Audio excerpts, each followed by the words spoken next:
What is going on, you guys? It's your boy, the monogamous Monero Miner here, and we're back with episode 45 of the video game therapy series. Yeah, I started mining mining Monero on an old ThinkPad of mine, and it truly isn't for the money. It's for the laughably small hash rate I'm contributing to the community. Because after 3 days of nonstop mining, I'm happy to announce I've gotten 3 cents. So it's about a penny a day worth of crypto. But didn't really do it for obviously didn't do it for money.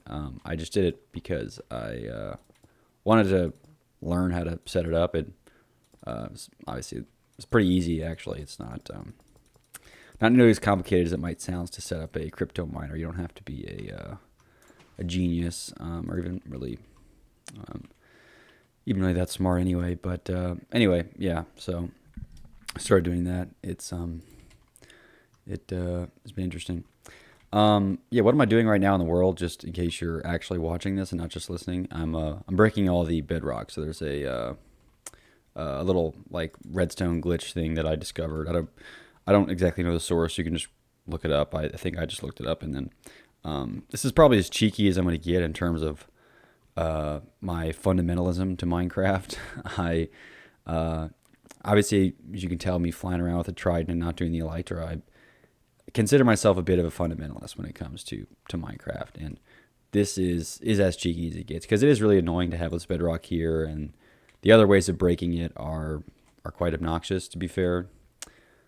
So this is what it's one of the only few times that I'll actually do something a little cheeky to make the game, I don't know, better for me, or at least just to make progress in the game. But hopefully this works and I can get into a groove of doing this while talking, because it is a little more mentally stimulating than perhaps some of the other random stuff that I do. But basically we're just like bud powering these pistons, and then one of them updates, and when the ticks run out, that lever stops freaking out. Basically it all just fake updates the blocks and gets rid of all of them. So we're kind of doing that one at a time.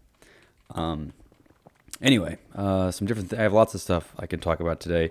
Hopefully I feel inspired enough to talk about a good number of them, because my list here is growing almost to the extent where it's covering up the whole vertical part of my screen. But I suppose one of the first things that I want to talk about, that I just think is an important thing to note, that people don't really tend to just let this be known.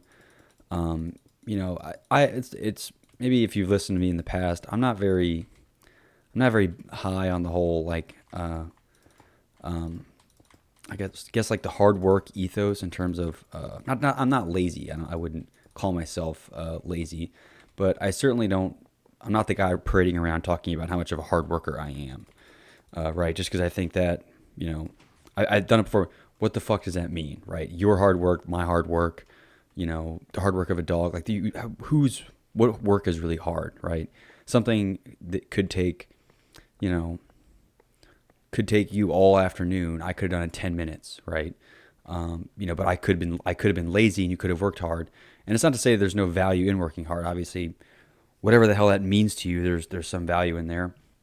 But people tend to look at like results as like as a means of, did I how hard did I work, kind of thing, which again is kind of is wrong in its own right. But something I think is a more accurate way of framing it is that I do think hard work, again, whatever that means to you, pays off, but it does not pay off equally, in the sense that your hard work is not my hard work. And even if my hard work is better than yours, you could still outperform me on any given task. So I suppose, to put an example on this, in case you're having trouble, picking up what I'm putting down here. Let's say, I don't know, you're a bodybuilder, okay? Or there's two bodybuilders, all right? And even you're both on roids or something, who cares? clearly, and you both go to some competition and you get pummeled and he wins or something. That doesn't mean that this person worked harder than you, or you worked harder than them, or whatever it is. Because ultimately, again, whatever the hard work means to you, it doesn't pay off equally, right? In the sense that I would hope to believe you get some results, right? At least we didn't get laughed off the stage, kind of thing. But it's to arbitrarily assume that whoever wins worked harder or had something else discounts the like immense factor that other stuff probably had to do with what it is. So again, same with like a business, just because you are, if you have a terrible company or a good company, or you made $1 million or $10 million, or you raised a bunch of money or you didn't raise any, that doesn't necessarily mean that you didn't work as hard or you didn't work as hard, I guess, as the person who raised more. Which again, I'm kind of putting aside my beef with the concept of hard work altogether, because I do really think it's really, really, really dumb. But I just really want to separate the fact that hard work pays off. I do think it does pay to work hard at something, whatever that means to you, but it does not pay off equally, in the sense that you can't expect results of anybody else or any other context, even of yourself in the past, to be the same as, from A to B, from B to C to C to D. So I think, to summarize it, I think hard work pays off, but just not equally. Because work itself is not equivalent. So I don't know. I just feel like people tend to just generalize things and saying, "Oh, hard work always pays off. Hard work pays off," and it's not that simple, right? And sometimes it's an unquantifiably large amount of work that has to occur before it, quote unquote, pays off. And sometimes that's over a lifetime, right? So let's suppose you want to go be a businessman, or woman, whatever. You start a company of some kind, whatever it is, and maybe in order for your version of hard work to eventually pay off, it is, you have to have been running this company for longer than you live. I don't know. Again, you can't really, just because, someone else with the same name and whatever as you that made this other company, it doesn't matter. Like, I just don't think it does not pay off equally. So that's not the argument for not working hard at all. I think that's just as stupid, or that's much more stupid, whatever, than not working anything. So it's not an excuse to just do nothing, but just keep in mind that hard work does not pay off equally, in the sense that you may not get the same results as somebody else who, quote unquote, worked hard. So again, whatever the fuck that means. So I don't know. I feel like I need to say that. This is totally different, by the way. So kind of a transition here. Not talking about hard work anymore, because I hate talking about that. Human consciousness, right, is a very, very interesting idea, and is one of the only things that to this point has transcended science in a lot of ways, right? It's kind of an unscientific idea, and I haven't been able to, I guess, verbalize this very well until recently, when I've been kind of exposed to more information and, I guess, sources on the matter. But they have this computational theory of the mind, meaning that I think I've referred to it before as like the physiological, or the chemical, equivalent to a mind. If we're able to replicate the synapses and the chemicals within your brain, we could theoretically, replicate consciousness for whatever that is. And the famous experiment that is cited with this, and again, you could feel free to read this for yourself, is called like the Chinese room experiment. And basically what it is suppose that, there's some Chinese person, in there's two connected rooms. One person there's maybe an English speaking, or somebody who speaks German or something, I don't know, in one room. And then there's a Chinese person in the other room. And suppose that the Chinese person would say something, and then the person in the other room would have, they'd have like a big book essentially a bunch of conditional statements. So like if they say this, say this. If they say this, and we can assume that the book is, unlimited in terms of its like coverage, right? So there's nothing that the Chinese person is going to bamboozle the person, and it'll pass the Turing test, so to speak. So it would appear that through this person's clever responses and whatnot that they know Chinese, but in reality they're just kind of following this a computer's level of logic, and that's kind of what a lot of the large language models of the day do. They more or less replicate. It's not really a human talking to you. It is essentially a giant book of like, if this, say this, if that, say this, if this, say that. And it's obviously a lot more complicated than that. But it, more or less, that's how it functions, right? I think we can look at that. We can simplify the system and say that's how it operates. And the argument that I guess this one scientist made was that that doesn't justify consciousness, right? I think the person answering questions, even if it's answering them accurately, doesn't justify. You wouldn't say that person is conscious, right? It's just really a robot, So it kind of brings into this interesting question of consciousness, and it is something that is inherently not scientific in a lot of ways, because it's science. I think it would point to the computational theory of mind and say that there must be some mathematical equation or some relationship in which we should be able to we should replicate the mind mathematically, and we should be able to do that. But surely there's something different between an actual Chinese person answering the guy's call, or the guy's questions, and some dude just reading from a book. So I don't know. There's something that kind of eludes science with that hypothetical, and it's I don't know. It kind of begs the question: is there another like science 2.0, for lack of a better word, that is able to describe or is able to have us comprehend what science is? And one argument would just be that our biological species was not designed and is not capable of comprehending such a thing. And we already know that the human mind is very limited. I mean, I guess in a lot of ways it feels like it's super, it's very impressive, so to speak. But we have terrible times, like, we're easily fooled, even with like colors and stuff. We have no sense of scale, like intergalactic scale. If I asked you to picture, it's 100,000 times the size of the sun.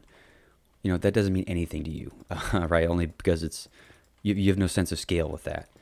So the human mind is limited, and we know that. So maybe it's just consciousness is something that is something very near and dear. I guess it's right in front of our face, or right in our skull, I suppose. That is something we are unable to comprehend. Much like the sense of scale of 100,000 suns or something. So it is kind of an interesting question. Is it okay? Does it do we need some kind of next level science? And I don't think we'll ever kind of discover another. I mean, I don't know. I suppose I could be speaking prematurely, but I don't know if we're destined or whatever to discover a science 2.0 or whatever can help us understand or advance our function. And some people have the whole like transhumanism argument, like if we integrate ourselves with AI, that we'll all of a sudden be able to do all this stuff. And I don't know. There's a lot more problems with that than it's not that simple. So I don't know. I don't really feel like getting into transhumanism as a whole, and what that means. If you're not familiar with the term, if you haven't seen it, it's basically just like the whole like Neuralink Elon Musk chip thing. So if we just basically fuse you with a supercomputer, where does that leave us, kind of thing. And I don't know. I'm not drinking the Kool-Aid on that. So I'm not pumped about having something jammed into my skull. I just think we're too stupid and too irresponsible to be able to manage that. So I don't know. Anyway, on to the next thing. I suppose I mentioned destiny, so it's there's something related to that I like to talk about, and it's this idea of the inevitability of history, right?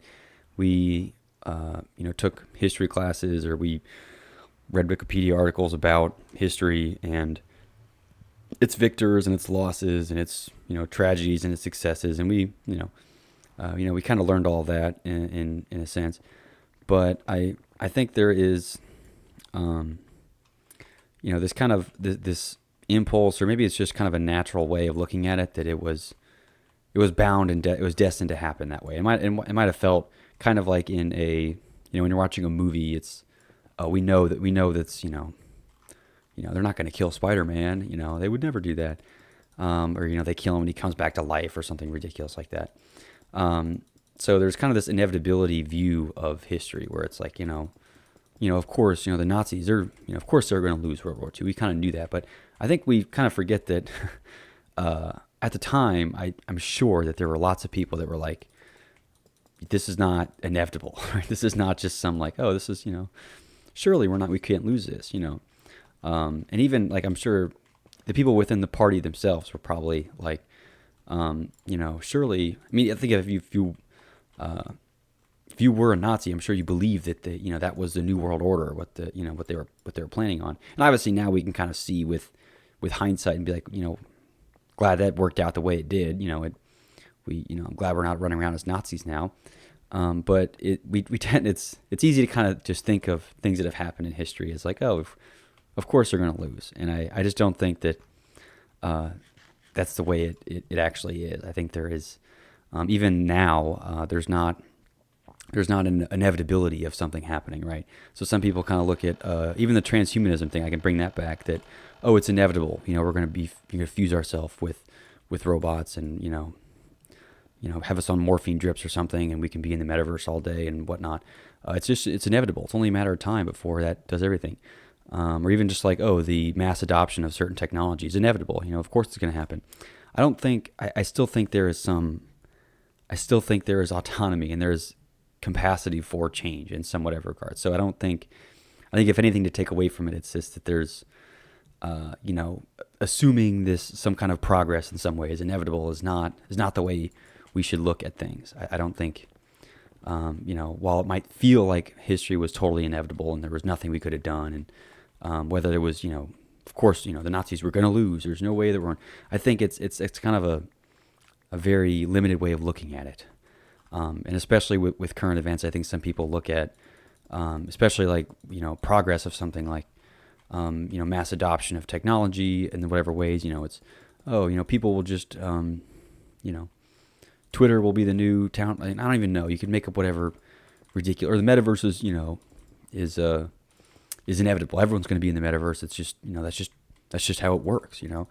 I don't believe in the not even that I believe. It's not a matter of belief. I guess it is a belief. I don't think that history is inevitable, right? I don't think the victors and the losers are all planned out ahead of time, or there's some like don't stop it.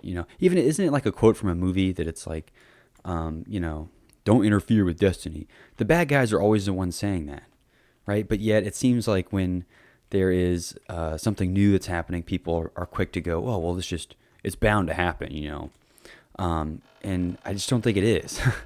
I think there is a lot of control and change that even individual people or whomever can influence on the future. So I wouldn't, I guess the whole quote about don't interfere with destiny, there's a reason the villains say that and not the victors, right?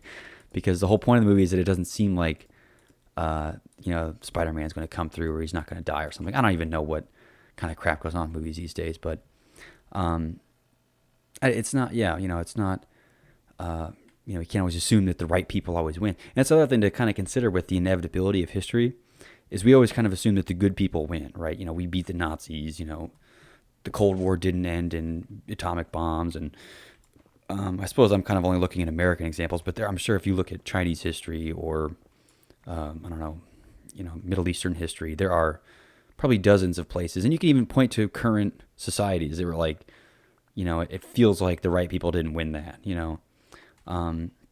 there's a lot of unrest and problems in certain countries, and I'm sure that they don't feel like the right people are winning. So I think maybe it's just, a symptom of people watching Marvel movies and having kind of this romanticized view of things, and an oversimplified and trusting view in how history is commonly looked at. But I don't think we should look at things as just inevitabilities that inevitably we're going to be fused with humans, or with machines or something, or inevitably someone's going to do something. I don't know. So it's, yeah, I guess the quote to come out of this is, it's not the "don't interfere with destiny." Is like, I'm pretty sure that's in like a Marvel movie or a movie somewhere where the bad guy says that right before he gets killed. Because in his mind, his destiny is what he's doing, right? And the good guys, it's just the opposite, right? So it's just one versus the other. It's not like there's, and even some areas, I think movies make it really black and white who's the good and bad guys, but there's plenty of instances I'm sure you could draw up or even look at in real history that it's not so clear, right? The black and white, who's good, right? And even if like you look at in America, the Democratic and Republican parties today, I'm sure both of them think they're right? It's not like you could point to one and be like, man, that tyrannical group of people, it's like they obviously both think each of them think that they're right. So it's not like in their view of history, it's it's one way, and it's in the others it's viewed the other. So it's like, I don't know, it's I don't know, it's just funny to think of it like that. So I don't know. Anyway, yeah, I suppose the last thing I'll say about this is with kind of the inevitability of history, is I don't even know who I'm talking about here. It might be easy or more straightforward, or even just like more comforting to assume that, problems will be solved. Oh, this will just happen. People, it'll just work out this way or something. Or, I mean, I don't even know. Again, with whatever ideology you have, there's a lot of comfort. I think the real, thing to mention with this is that we kind of just point to technology and say, oh, this will solve all the problems, right? We'll come up with a new solution for this. It'll just work, right? We'll get something, and I suppose you could, you could think of it as the whole. You could make the argument. People make the argument with maybe something like the climate, and they say, oh, it's we'll figure something out, kind of thing, where it's like I'm going to assume technology will save us here somewhere. And I've been clear about humans are limited in what they can understand and what they can do. It's I don't think it's good to just use that as a scapegoat.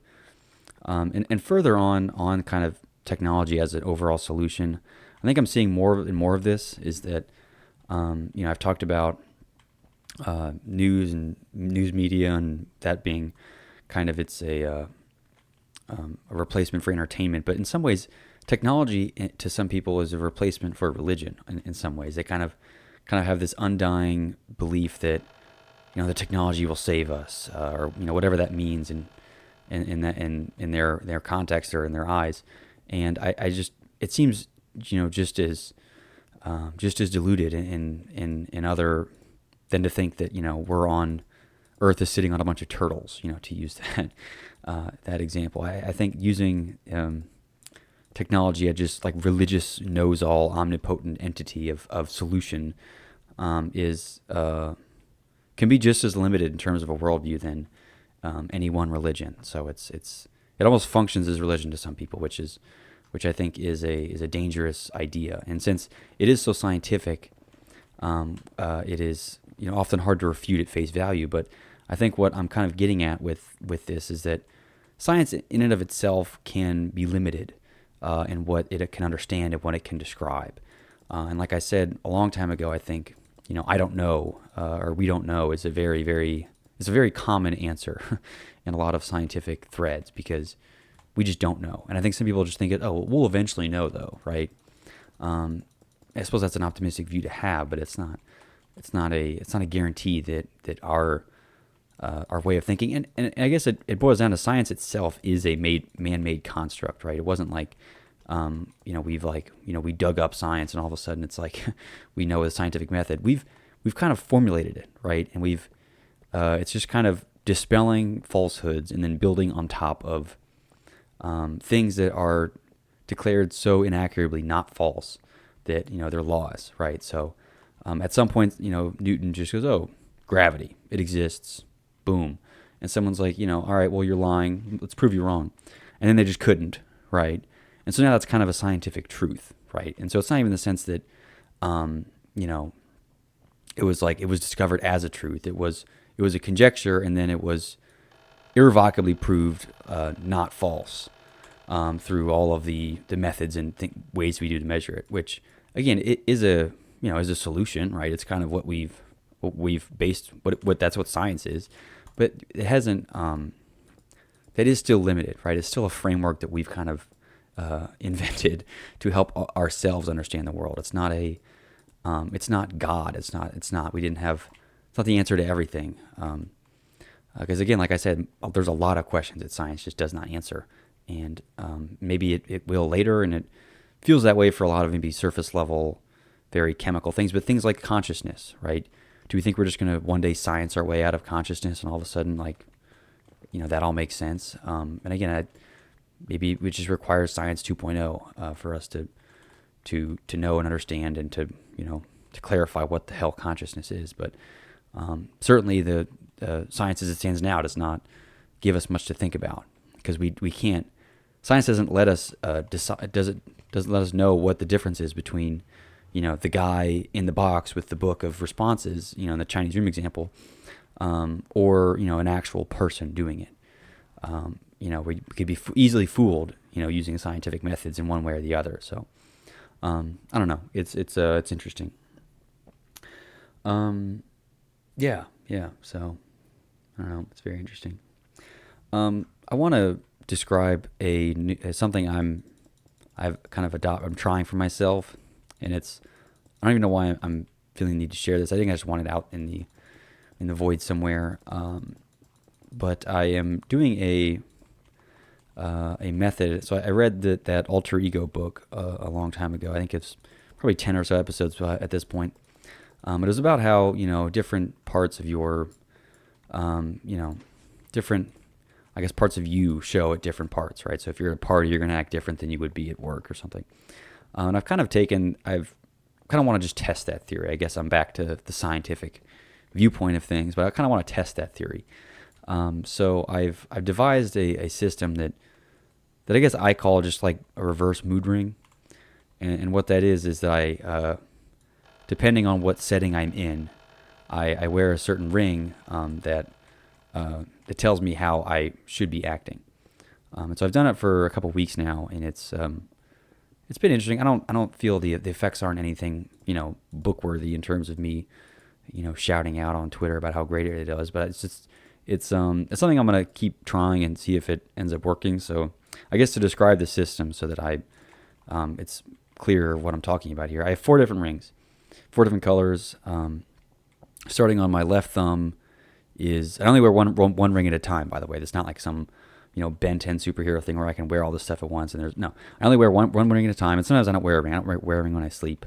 I suppose I'm just like, neutral version of buckets at that point. I'm not like I'm not zoned in any particular, kind of ego or kind of, behavior.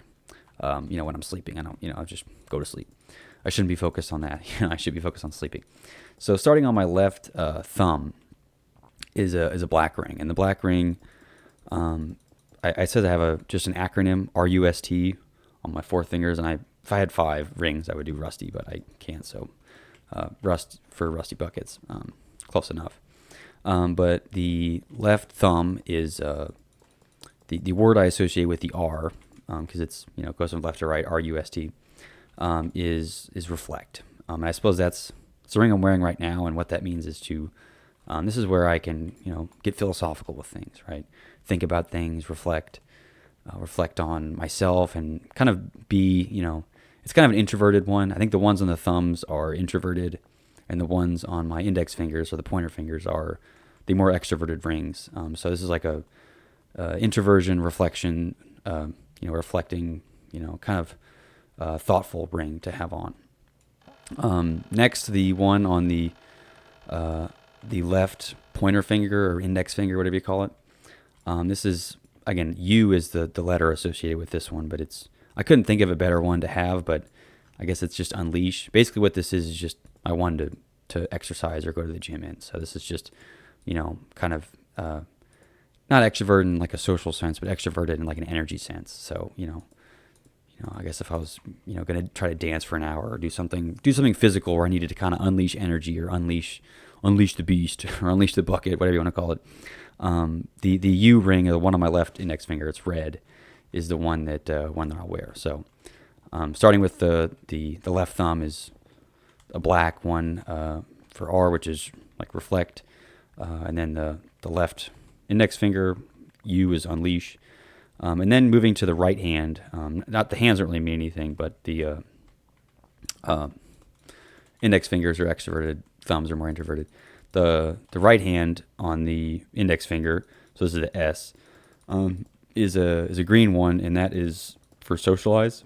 That's the word I have for it, and really it gets kind of self-explanatory. This is when I'll wear it like if I need to be talking, to people. If I'm again, I don't go to parties all the time. But if I'm going to a party, I should have that on. Or if I'm going to be talking with somebody and to not be introverted. Because I think my natural state of being is to, mind my own business and kind of say nothing.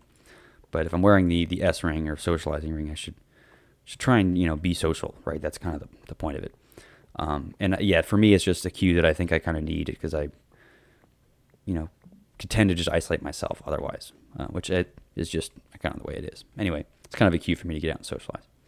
And then the last one on the right thumb, and again, the acronym kind of gets messy here, but it's blue, and it's, I guess, just for like to-dos.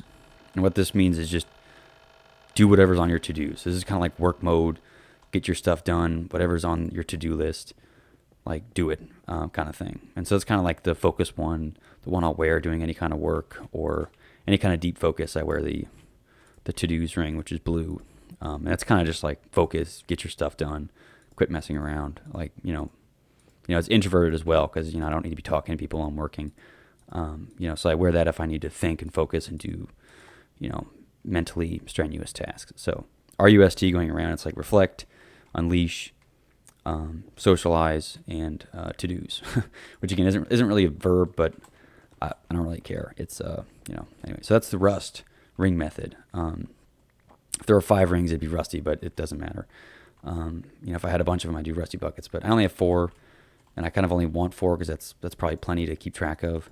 I suppose I'll let you know how it's going, but I figured I'd at least share what I'm attempting to do with this ring method. And I guess part of this, where this comes back to was the within the alter ego book that it noted like an artifact of sorts that could help somebody get into or out of an ego. I think I didn't watch Superman, but Clark Kent has like the glasses.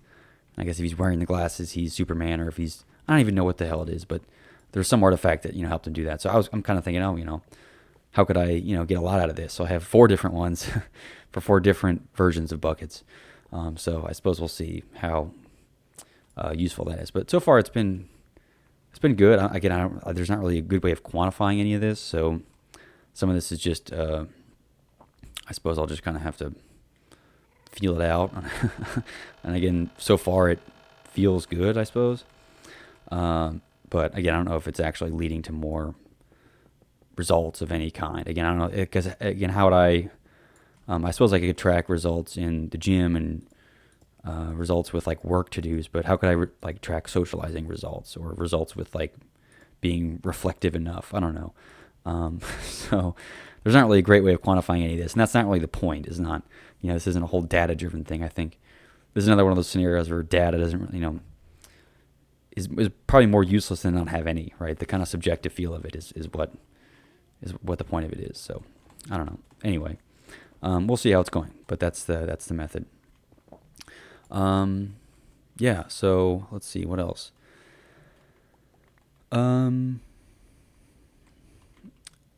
Yeah. I guess the other thing, while I'm still on this this topic of things that I'm doing or whatever I'm trying, I mentioned last time about the different pills. There's like the whole blue pill, red pill thing, and I said that I was buckets pilled, and I thought a little bit about this, and I think I'm ready enough to share just a basic overview of what it is like to take the buckets pill. So, like I said, I don't fit into all these other categories: the red pill, blue pill, black pill, orange pill, whatever. I don't really care. I have my own pill. It's a buckets pill, and it's kind of philosophies that, at least at this juncture in my life, I've kind of have solidified on. And again, these are personal philosophies. There's no like the right or wrong with this is a foolish thing to be arguing over. So, and the point of this isn't to get people on some buckets pill. I don't expect anyone to be running around with, a buckets color. I don't even know. Whatever. That's not the point of this. Anyway, here's some central tenets. I didn't do a good job of necessarily organizing these into any cute acronym or any cute whatever. They're more or less just kind of a vomit of thoughts that I have that I think are central enough tenets that I can kind of live by and enough for me to talk about. So, first, and this has been clear already, but exercise is not a hobby. It is a requirement. And that's, again, there's a personal philosophy if you view things as a hobby that way, but no. To me, it's a personal requirement. And again, I can kind of generic with exercise, whatever that means, so it doesn't necessarily mean I have to be in the gym doing bodybuilding stuff, but that is exercise, so that counts. And it is not a hobby, it is a requirement. So that's just a personal philosophy. I truly think that it's a mistake to view exercise as just a little hobby, like, painting or something. Painting is a hobby.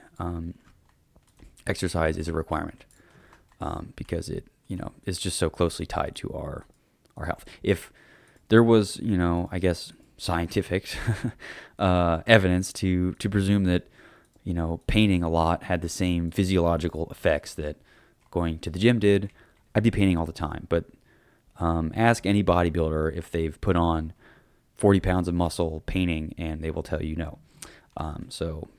But to the scientific extent that we have now, exercising, going to the gym is not a hobby. It's a requirement because it is. I'm not going to justify that anymore. That's anyway. So, as a general rule of thumb as well, I don't want to be. This is probably a kind of a one that can be misconstrued very easily. Production is better than consumption. Consumption is bad. Production is good. Now, what about food? Is consuming food bad? What about just, like obviously there are limits to this. And again, it's not a absolute rule. It is a rule of thumb, meaning that generally speaking, consuming less and producing more is better. So this is, I try to consume as little as possible, whether that be, or not little as possible food. I mean, I have enough calories so I can, maintain the weight and things that I want. So food is kind of in its own category here, but more so I mean like, random entertainment crap. I watch YouTube videos, but I'm not happy about how much I like to watch YouTube videos. And there's a balance with this too. I'm not saying that I need to lock myself in a box and never look at anything other than, I'm not even sure what, so there's like reading a book is technically consumption, but there are, as a general rule of thumb, it's better to produce something than to consume it, which is, again, kind of why I even make these videos in the first place, because I would rather, try my own hand at doing, making something useful for people, even if it's just some, monotone voice to have in their ear while they take a dump or something. It's rather do that than to just be someone just mindlessly consuming. So I'll probably get back to that later. Same as this is also just kind of a rule of thumb and not an absolute rule, but independence over dependence. So if looking at a decision, if something is going to make you overly dependent or more dependent on something, or contingents, generally speaking, independence wins. So I try to be, when in doubt, I try to be as independent as possible. So if I can do it myself, I want to do it myself. This goes with like, software, or eventually land or something. Like if I can make my own version of this, if I can make it mine and get it out of the influence of anybody else, into my control, it's better. So, independence over dependence. Response to stress as a bucket pillar is stoic. And this does not mean that it is, I just don't respond to anything. You could just, yell obscenities at me all day, or you cut off my legs off, and I would never respond. But the general response to stress, or the question you would ask if something goes on, is, is this controllable? And if so, what can I do about it? If it's not controllable, then there's no real use in responding to it. And there's a quote that I like about this, that I think it said, like, feel the happy emotions, but just notice the sad. So don't feel the sad and, like, notice the happy. Try to feel the happy and notice the sad.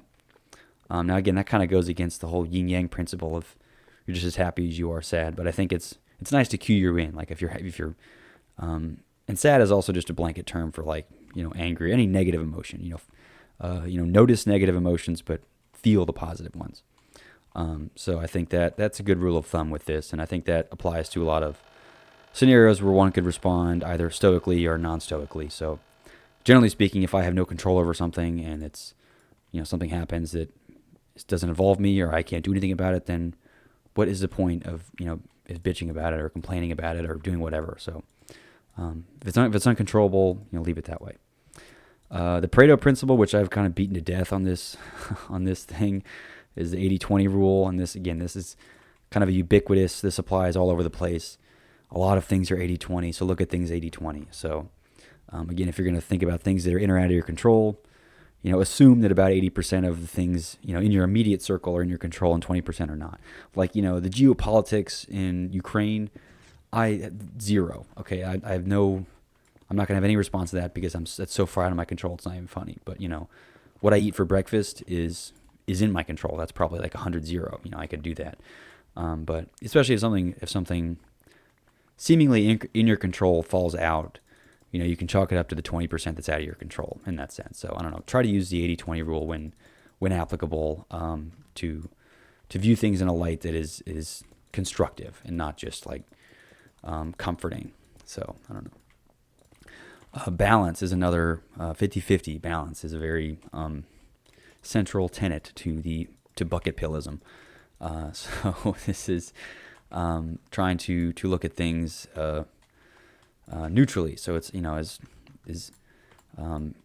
trying to not identify things with blanket statements. So it's never eat ice cream or never do this, or it's fine. You can eat ice cream once in a while as a treat or something, and then but try to balance it with have a balanced what am I doing?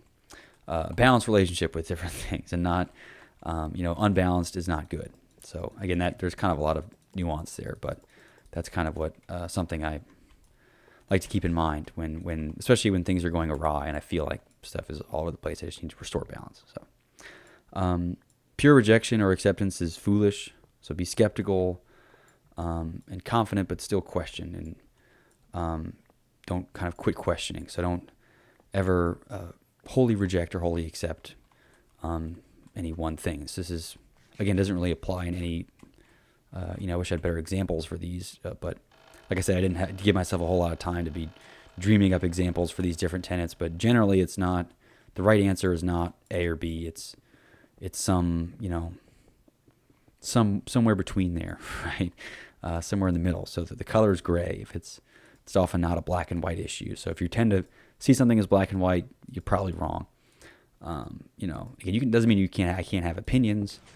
I certainly have my fair share of opinions, but I try to have nuance with or balance to a lot of things that I might have opinions on. So, the answer, the color is often gray, not black or white. I guess more on the production and consumption thing.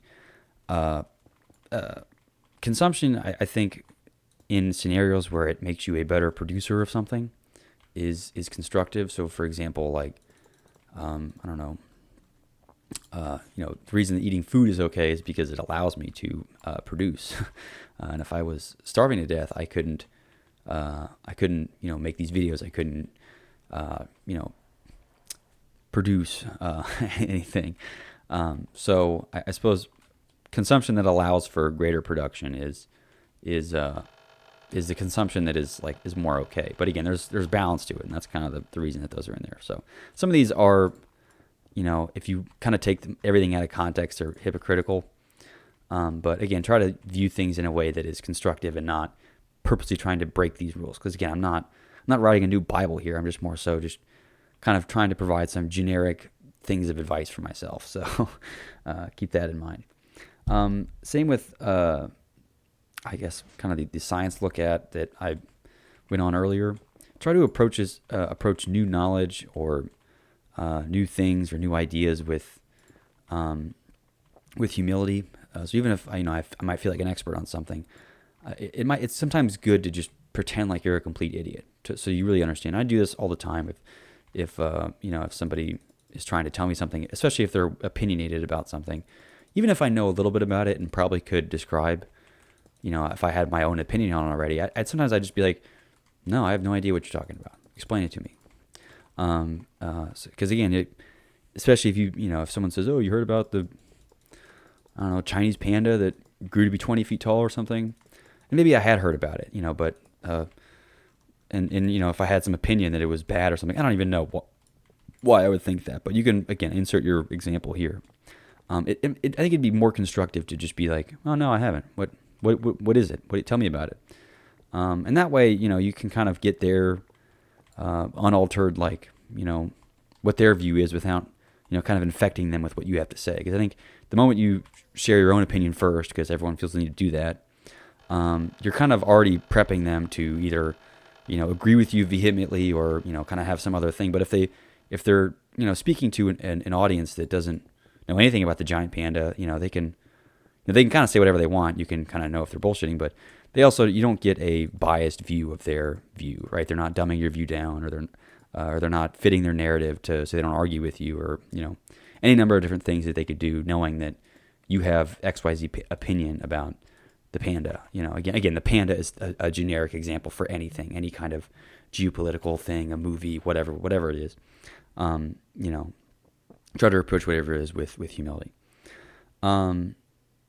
Next on this is also kind of a difficult one to give good examples for, but is asking obvious but not dumb questions, right? So I'm not going to say that, oh, it's ask questions. No question's a bad question. There are such things as bad questions, right? If I say, oh, yesterday I ate a burger, and they're like, oh, did you eat a burger yesterday? That's a stupid question. I literally just told you I did. That's a dumb question, right? It's obvious and dumb, right? But there are questions that are perhaps obvious, but not necessarily dumb questions. So questions that have a lot of nuance, right? So it's, I guess since I kind of am, very, very much I have my own views on a lot of work-related things. Someone could say, oh, well, I was like, well, why did you put in overtime at your work? They goes, well, they need me. It's like, well, I don't know, like kind of a, why do we do certain things that we do in society? Like questioning social norms to some extent is an acceptable form of the obvious but not dumb questions. Again, I wish I had a really good example for this. I should. Kind of the why example, like asking why a bunch of times, is a lot of times it results in, like, again, obvious but not dumb questions. So it's like, I'm trying to think of a good one. Why'd you go to work today? It's like, well, I need money. It's like, why do you need money? Well, I want this. It's like, well, then you can, I don't know, you can kind of get, you can get to the bottom of a lot of people's psyche, or a lot of, the bottom of something, philosophically, with just, asking, the obvious but not the stupid questions. So I suppose that's a kind of a tenet, is to try and ask obvious but not dumb questions. What is science? Someone go, science is the deconstruction of falsehoods, into truth or something. Science isn't just like this beacon of truth. And again, it's kind of an obvious, but I don't think an obvious question. But I don't think that is a dumb question, right? To say what is science, and what do we actually do with that? Some people just kind of gloss over these very, very obvious questions, but they might sound dumb, but they're not dumb. Whereas, did you eat a burger yesterday? If I just told you I had a burger, is a dumb question, because that's, I don't know, unless you had some other, if you were questioning whether or not that the burger was a real burger. I don't even know what you would even come up with to justify that, but there's probably some way to trick fuck your way around, why that was an okay or a not dumb but obvious question. Anyway, so we ask obvious but not stupid questions. And I guess the last thing with kind of the related to the hard work doesn't pay off, but hard work pays off, but it doesn't pay off equally. Is I kind of work hard regardless. Again, whatever that means to me, my version of it. I try, right? It's not like I can definitively say that I'm working more or less hard than some other person. For again, there's the scale here is broken, right? The scale of hard work. What the hell does that mean? Does hard work mean a long time? Right? I can spend a long time on something but see no returns.